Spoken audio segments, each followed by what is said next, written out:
El siguiente segmento tiene contenido o opinión. La entrevista en A Primera Hora. Analizamos los hechos del momento junto a sus protagonistas.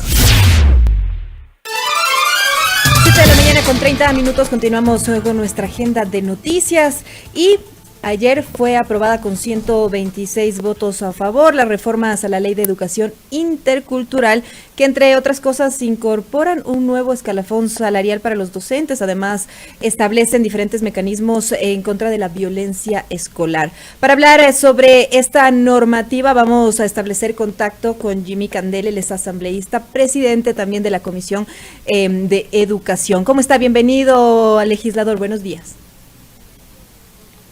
Bien, buenos días a ustedes, gracias por la oportunidad. Saludos a Fabricio, muy cordial de siempre. Aquí estamos a la orden. Muchas gracias, asambleísta. Bueno, quisiera iniciar preguntándole, primero uno de los temas polémicos sobre el examen Ser Bachiller que se toma en esta normativa. ¿Qué pasó con esta prueba? Esto a propósito del debate que se mantenía pues sobre la idea que se tenía de eliminar el Ser Bachiller. ¿Qué pasó con este examen? Iniciemos por ahí, asambleísta, por favor. Bueno, realmente está existiendo desinformación. Me parece que se ha malinterpretado, algún medio malinterpretado esto, pero esto no se ha eliminado. Lo que se ha hecho es ordenar los exámenes. El examen Ser Bachiller es precisamente para el estudiante que ya se va a graduar y que tiene que dar la prueba que está apto para graduarse.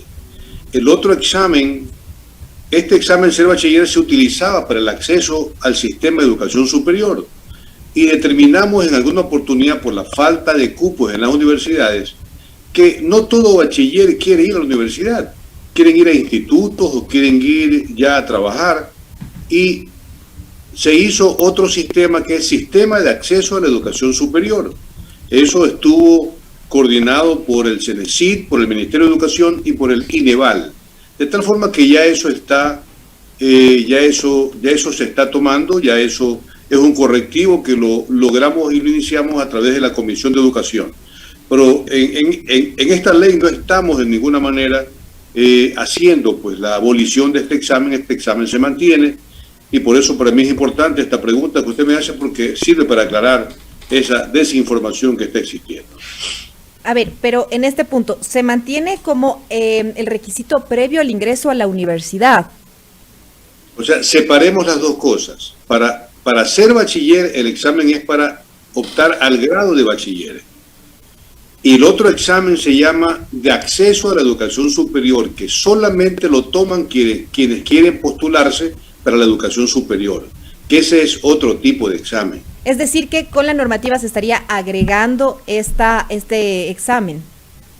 O sea, en esta ley no estamos imponiendo esto ya está regulado y esto es una normativa, lo iniciamos en la Comisión de Educación, sino que se confunde como que lo hemos tratado con la ley, y eso fue pues debidamente coordinado bajo la autoridad del CENESID, del Ministerio de Educación y el INEVAL. Lo que nosotros hicimos es hacer ver que este examen, como se estaba tomando, que se prestaba para la corrupción, para la venta de las preguntas, como sucedió el escándalo que hace aproximadamente un año, de buscar un correctivo que permita impedir este tipo de problemas que se presentaron. Entonces, para quedar más claros, se mantiene el examen Ser Bachiller, adicionalmente se crea otro examen, que es el examen de acceso a la educación superior. Al graduarse los estudiantes van a tener que dar 2 exámenes. De ninguna manera. El que se graduó de bachiller tiene su examen para optar al título de bachiller. ¿Qué es el Ser Bachiller? Los estudiantes que quieran acceder a la educación superior se incorporan y proceden a manejar el sistema que tiene el CENESID para poder acceder al examen de acceso a la educación superior, que ese es otra prueba, ese es otro examen. ¿Ok? Me queda claro, entonces se mantiene el examen Ser Bachiller, adicionalmente tiene que haber un proceso en el sistema de educación superior, ahí se generará el acceso para quienes van a ingresar ya a la educación superior, a quienes quieren acceder a las diferentes universidades, a través de otro examen, el de acceso a la educación superior. Efectivamente, o sea, lo que yo quiero aclarar es que en esta ley que el día de ayer fue aprobada por la Asamblea Nacional, no topamos esto de ninguna manera. A alguien se le ha deslizado decir que esto hecho hemos nosotros resuelto y eso no está en el articulado. A alguien se le ocurrió decir que esto estaba ocurriendo cuando ya eso es normativa y eso está en vigencia y eso está ya trabajándose en el sistema educativo nacional. Perfecto, asambleísta, quisiera también hablar sobre el salario a los docentes, cómo se modificó el escalafón. Bueno, consideramos nosotros que debería existir un salario digno que arranque inicialmente como base inicial del sueldo del profesor de 2.5 salarios básicos unificados, que equivalen a un valor de $1.000 y que corresponde precisamente para tratar con equidad al profesor en relación a otras instituciones que no proceden como se procede con un maestro. El maestro, para acceder al magisterio ecuatoriano, tiene que tener título de tercer nivel, preferentemente en educación, y con una maestría en educación. Y esa demanda una buena preparación. Y entra con un sueldo de $730 a $800. Sin embargo, en otras instituciones solamente les piden el título de bachiller y sin embargo entran ganando $950. Y esa es una inequidad existente en el país, la cual la estamos corrigiendo, porque no es posible que los maestros, que son quienes educan a nuestros niños, niñas y adolescentes, no perciban un salario digno que represente al esfuerzo realizado en su preparación. Es decir, que en lugar de los $700 aproximados que recibían al momento, van a recibir alrededor de $1.000 dentro de este escalafón. Exactamente. Esa es la ley como se aprobó el día de ayer. Ahora, en el proyecto en discusión se establecía también la reincorporación de docentes que habían sido despedidos o desvinculados durante la emergencia sanitaria. ¿Esto se mantuvo en el texto aprobado? ¿Deben restituir a los maestros? Bueno, ese es un proceso que parte mismo del sistema de evaluación existente. Ha habido problemas de profesores que se quejan de que las evaluaciones que se realizan para un profesor de primaria le hacen preguntas de colegios y de universidades, de tal forma que no existe un cuestionario que realmente permita evaluar al profesor de acuerdo a la acción que está desplegando, y esa parte la hemos específicamente ordenado en el articulado. Es decir, que no se obliga, no quedó la reincorporación de los docentes en la normativa.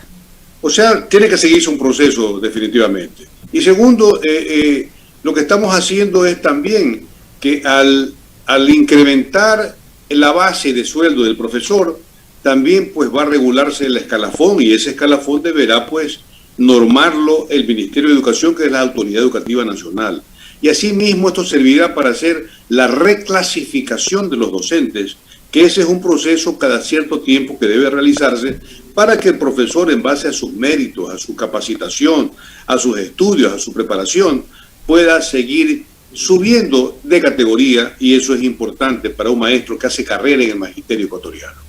Asambleísta, esta ley implica también aumento en gastos para un Estado que actualmente no cuenta con recursos. ¿Pensaron en eso ustedes? Por ejemplo, con el tema salarial, pues esto implicará un aumento también en el tema del gasto del Estado. ¿Cómo lidiar con ese tema? Bueno, esa es la realidad existente al momento. El profesor, como base de su sueldo, tiene pues $730, $750, hasta $800 como base, y sin embargo de ahí, con las nuevas medidas económicas, les han reducido su sueldo. Independientemente de eso, por la pandemia se le exige al profesor que haga teletrabajo, que haga teleeducación a través de conectividad de internet, y no se le dan herramientas informáticas como decir un celular, una tablet, una laptop o una PC, una computadora. E independientemente de eso, usted conoce que para tener conectividad a internet tienes que pagar el servicio, y ese servicio tampoco se lo reconocen al profesor. Entonces, ese tipo de temas te estamos pidiéndole también en la ley, algo que se incumplió en la vigencia de la ley cuando se promulgó esta misma ley el año 2011. La disposición 15ª decía que los Ministerios de Educación, Telecomunicaciones y el CENESID tenían la obligación en el lapso de 3 años de darle conectividad a todas las instituciones educativas del país. Y eso hasta ahora, 2021, no se cumple. Y aspiramos que en esta ley se pueda pues demostrar que estos 3 ministros están incumpliendo sus funciones y que si no las cumplen deberán ser sometidos a juicio político por la altísima responsabilidad que deben de tener con la educación. La Constitución establece con claridad que el Estado debe garantizar la calidad en la educación y es lo que menos está haciendo el Estado ecuatoriano. Me queda claro. Quisiera también preguntarle con la normativa, ¿qué es lo que pasa con el bachillerato unificado? También el bachillerato en artes, había una polémica de si se lo retiraba o no. ¿Cómo se estableció este tema? Bueno, el tema del bachillerato en artes, esto había una discusión en cuanto a que muchos pensaban que se iba a quitar esta posibilidad. Y esto lo que hemos, luego de discutirlo, de debatirlo, con conservatorios, con colegios que tienen esta especialidad, hemos logrado hacer consenso con todos ellos y se ha logrado darle una respuesta y una propuesta dentro de esta ley. No se la elimina, antes por el contrario, será impartir los conservatorios a través de la formación complementaria y opcional, es decir, tener pues menciones en instrumentos musicales que definitivamente lo valoran y le dan un agregado al bachiller que va a graduarse en uno de estos colegios, que definitivamente es un aporte a la cultura. Recuerde usted que nuestra comisión es de educación, cultura, ciencia y tecnología, y en esos aportes es que hemos debatido, discutido e imponer en esta ley orgánica de educación intercultural. Y sobre el bachillerato unificado, ¿cómo quedó? Bueno, eso se mantiene, lo que se hace es abrir otras posibilidades de bachillerato para que esto permita tener mayores opciones al bachiller y para que tenga una especialidad que ya lo vaya orientando a seguir una carrera universitaria. De las especialidades, físico-matemático, químico-biólogo, ciencias sociales, como se establecía antes, y esto fue modificado. ¿Eso se mantiene? ¿Qué es lo que pasó en este punto específicamente? Bueno, eso ya está normado dentro de lo que rige en la normativa del mismo Ministerio de Educación, y esta ley lo que hace es diversificar un poco más lo que significa la especialidad del bachiller, que le permita tener apertura a cada colegio en cuanto tiene que ver a la formación de un estudiante. Y en ese aspecto estamos siendo clarísimos en cuanto a la propuesta que hemos realizado el día de ayer y que fue aprobada por la Asamblea Nacional. Es decir, que van a poder escoger la especialidad nuevamente. Por supuesto, o sea, eso está normado y eso corresponde precisamente a que lo ordene la Autoridad Educativa Nacional, que es el Ministerio de Educación. Quisiera también preguntarle si la ley no lo aborda directamente. Uno de los problemas de la educación rural denunciado por diferentes sectores ha sido el cierre de más de 900 escuelas rurales. ¿Qué alternativas toma esta ley para este segmento? Realmente, ¿cómo se ha tocado el tema de la educación en la ruralidad? Bueno, nosotros hemos trabajado muchísimo en lo que llamamos el sistema de educación intercultural bilingüe y la etnoeducación.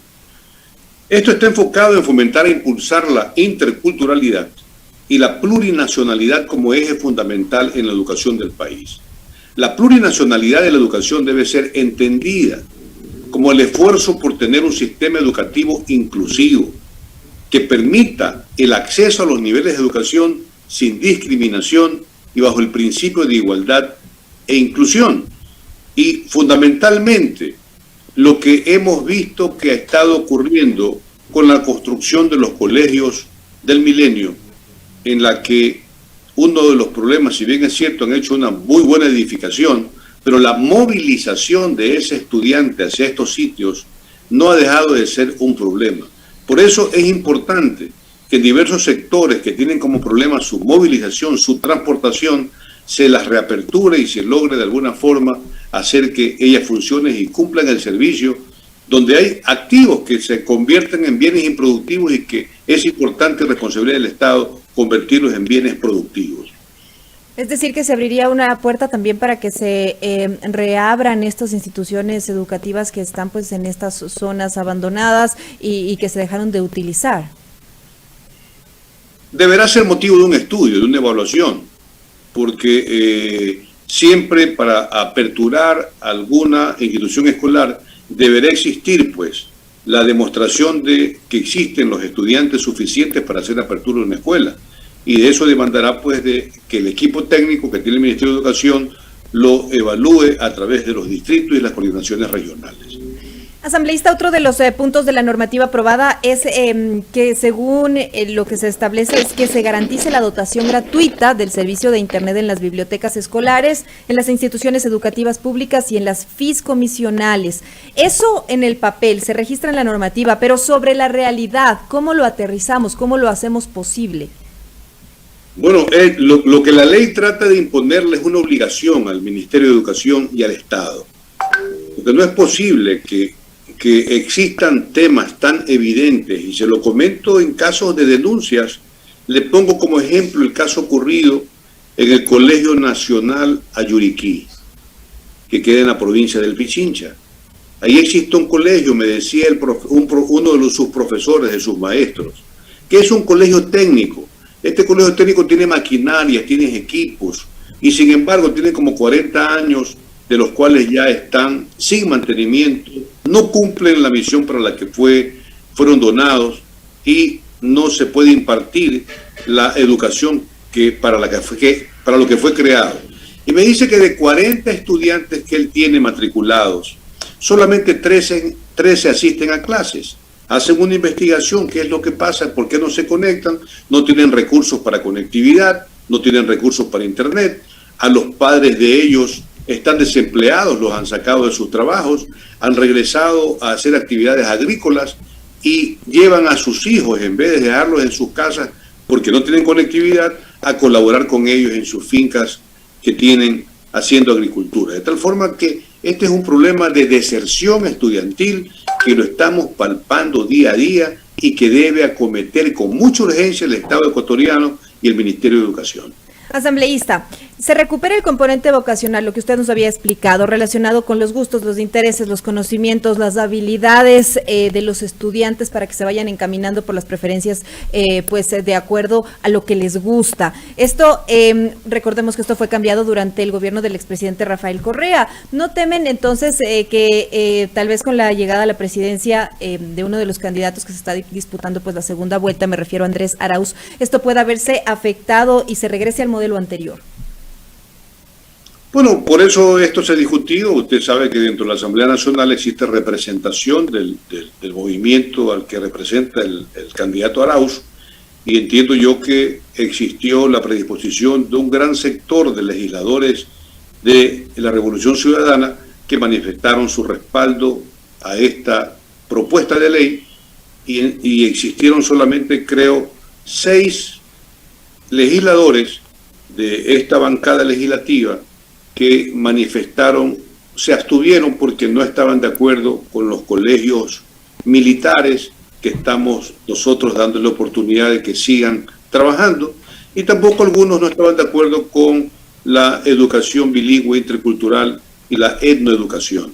De tal forma que en ese aspecto, de 32 legisladores que aproximadamente son de la bancada, póngale 30, 6 de ellos no se abstuvieron de votar, no es que votaron en contra, pero en todo caso significó que hay una corriente que está de acuerdo con la propuesta que hemos realizado y la han respaldado. En la misma mesa legislativa nuestra existen 2 legisladoras de la Revolución Ciudadana que han respaldado activamente, han discutido, han debatido, han hecho propuestas y definitivamente han sido un aporte sustancial para la elaboración de esta propuesta de ley. Finalmente, ya para cerrar, asambleísta, le pido una respuesta rápida a esta última pregunta. En la normativa se incorporan las recomendaciones hechas por los organismos internacionales y la sentencia de la Corte Interamericana de Derechos Humanos en el caso, por ejemplo, de Paola Guzmán, ese lamentable caso que conmocionó al país. ¿Se las está incorporando? ¿De qué manera deberán hacerlo en la práctica ya las entidades educativas para evitar que se repitan casos tan terribles, devastadores como el de Paola Guzmán? Bueno, precisamente fue uno de los motivos principales de discusión y de debate dentro de la comisión, precisamente por la experiencia que usted está topando.